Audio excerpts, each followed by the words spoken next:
Those 6 should all be on the board for the Texans. I think only 5 of them at the most go before the 25th pick.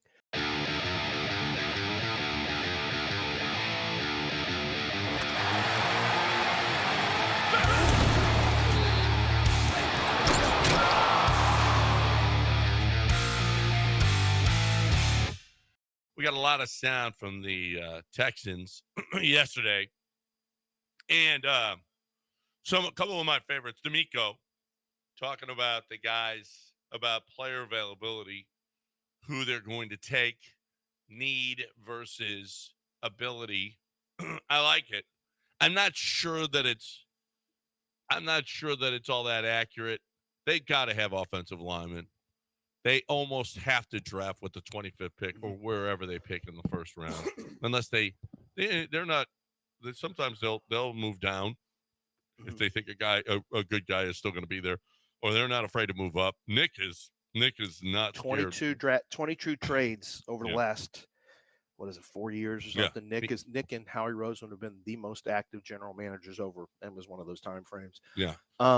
Based on how the board should fall, I think the Texans can sit tight at 25, and if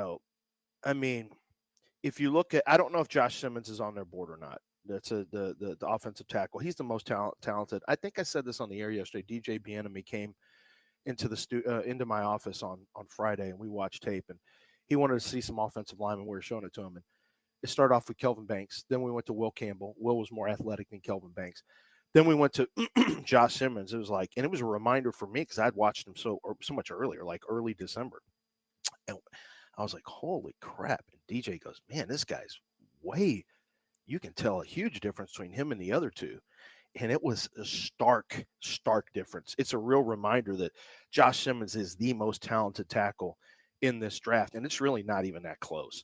From an athletic standpoint, a body type standpoint, traits, all that. But he's coming off a patella injury. There have been I've heard conflicting stuff that some of the school administrators, the one who wanted him to go to class, beat him up, but that the coaches are okay with him.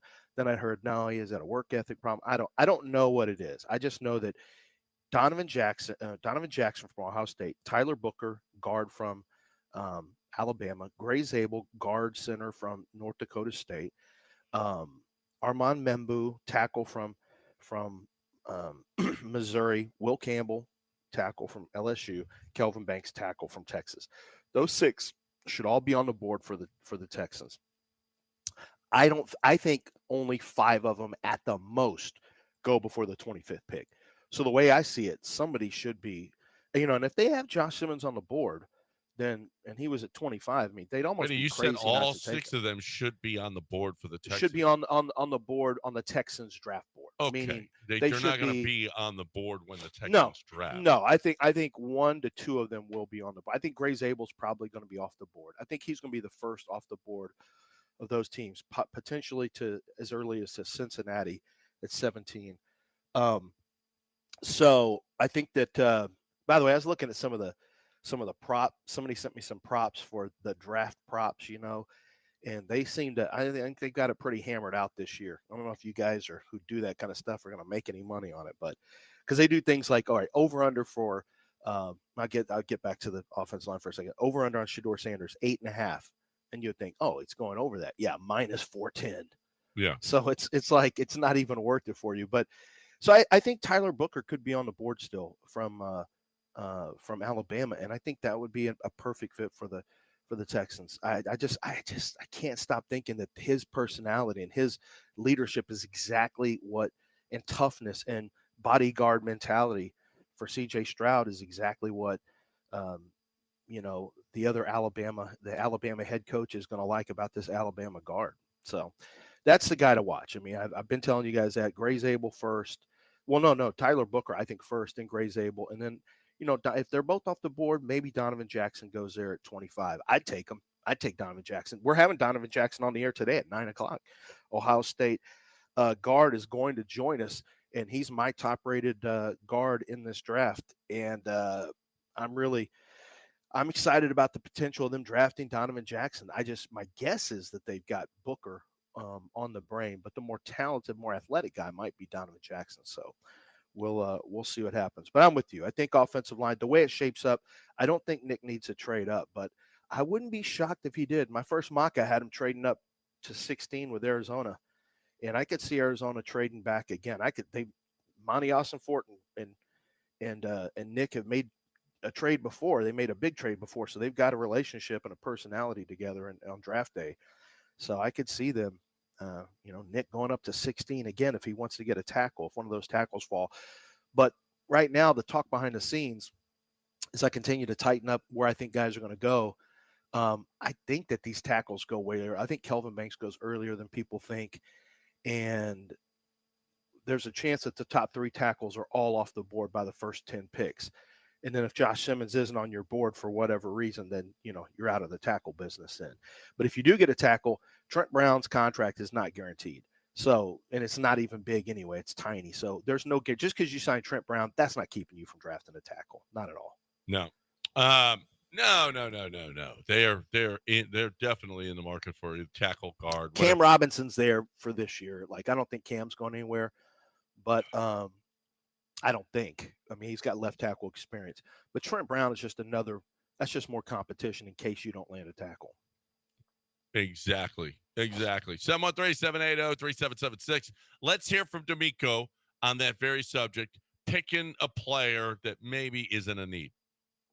That's always the big talk in the draft, like need, best available. For us, we're going to take the best guy on the board. We won't just pass up a top player on our board just because we have a need at a certain position. It's okay to enhance and have a really strong position group if the draft falls that way.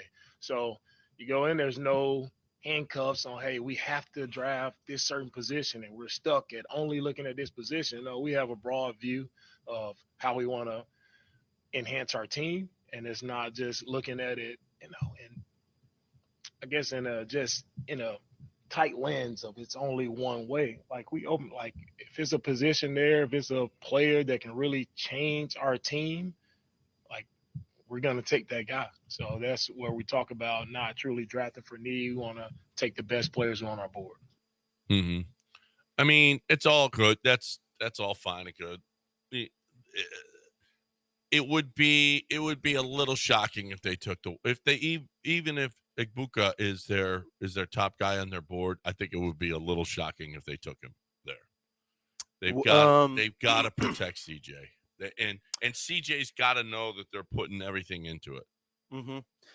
I think Egbuka is a consideration now. An Ohio State guy would. Yeah. And he's very clean. He's a clean prospect, great football character, elite football character, hard worker, swarm mentality, position of need. I mean, there's a lot but I'm with you because of the amount of it'd have to be a run on offensive lineman. To me, there'd have to be a run on offensive lineman for them to turn to Egbuka. If there's still one of those 6 offensive linemen on the board that I mentioned, I'd be really surprised if they didn't take that first, because it's not a great year for guard or tackle. It's really not a good year for tackle. So if you don't take one in the first round, I mean, you can take one in later rounds, but it's kind of like going with Blake Fisher. I actually have a higher grade, I think, on Blake Fisher coming out than I will on most of these tackles you're going to get outside the first round. So it's not a great year to need tackle. I can tell you that.